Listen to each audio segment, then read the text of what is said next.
Hey guys, so got a couple comments from subscribers that said can't figure out how to do a featherboard on it. Well, got a couple of options here.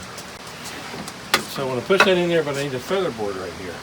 Got my featherboard that I bought at Harbor Freight, and I have a video on.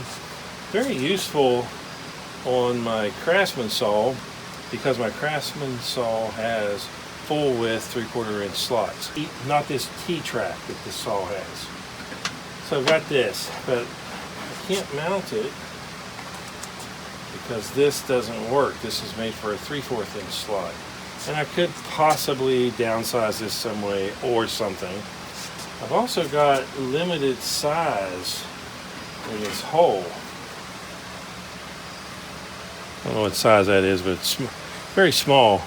I always keep 1/4 inch bolts around. I'd have to widen that slot to use 1/4 inch. Don't really want to do that. I don't want to permanently change this. So I thought, I could do something. So then I thought, what if I had a magnet glued under it? This is the magnet off the bottom of a magnetic parts holder that Harbor Freight used to give away free. So if I could find a way to mount it there without getting in the way, I could glue it on and it'd be okay. It's a big magnet, and I could cut it in half and put half here and half here. And didn't see that as a viable option. It's possible. So what are my other options? Well, so I went and got a 1/4 inch T-nut. So I thought, well, that'll slide in there. It rattles a little. Not very much actually, but a little. It's actually a pretty tight fit. And you could probably tune that a little. I could screw the 1/4 inch bolt into that.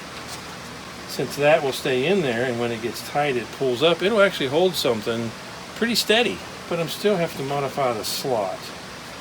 I can use this to hold down a featherboard. But I'm still back to this one. I really like it. So let's figure out how to make it work. Okay, so how do I want to hold this in? I need a way to hold that down. This is some type of a steel. I had my welding supplies, and I found these. Now, these are probably about $5 a piece. If you say anything, these are like $5 for 3 of them. Either of these will work. Taking these 3 rivets out, getting the metal cover off, you might get better service. But here we go. That's not going to move. This moves in 3 directions. Technically 4, but you don't count this one, it's pretty stationary. So, and I already had these magnets, so you didn't have to buy anything. But if you had to buy them, they'd be about $15. When you put them on, make sure that the back of the rivets are against your tool. Okay, so I've got that pretty steady. So that seems to work okay. We'll give that a try. So I'm ready to cut. I have dust collection hooked up. So let's give it a try.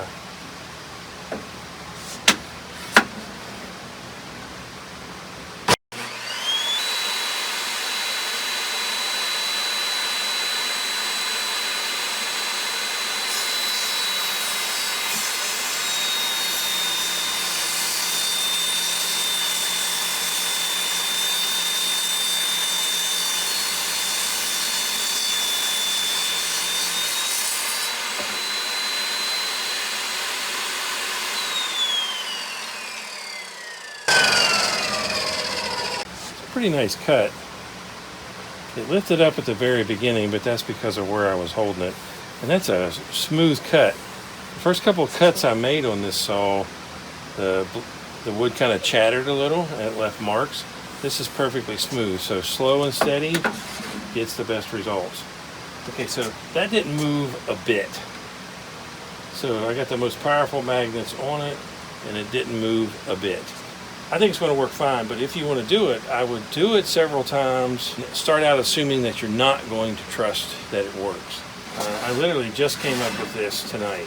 It's solid. It doesn't shake at all. So I think this is a viable option of use. So we've got one idea of using a T-nut, one idea of using the magnetic, one idea of using a magnet.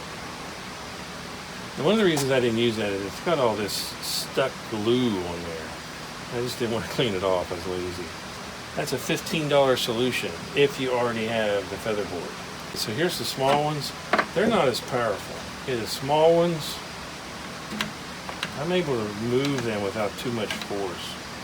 So I'm not sure that I would trust the small ones. I'd go with the bigger ones. There's some options for Featherboard. If you like the videos, please subscribe to my channel. Thanks for watching.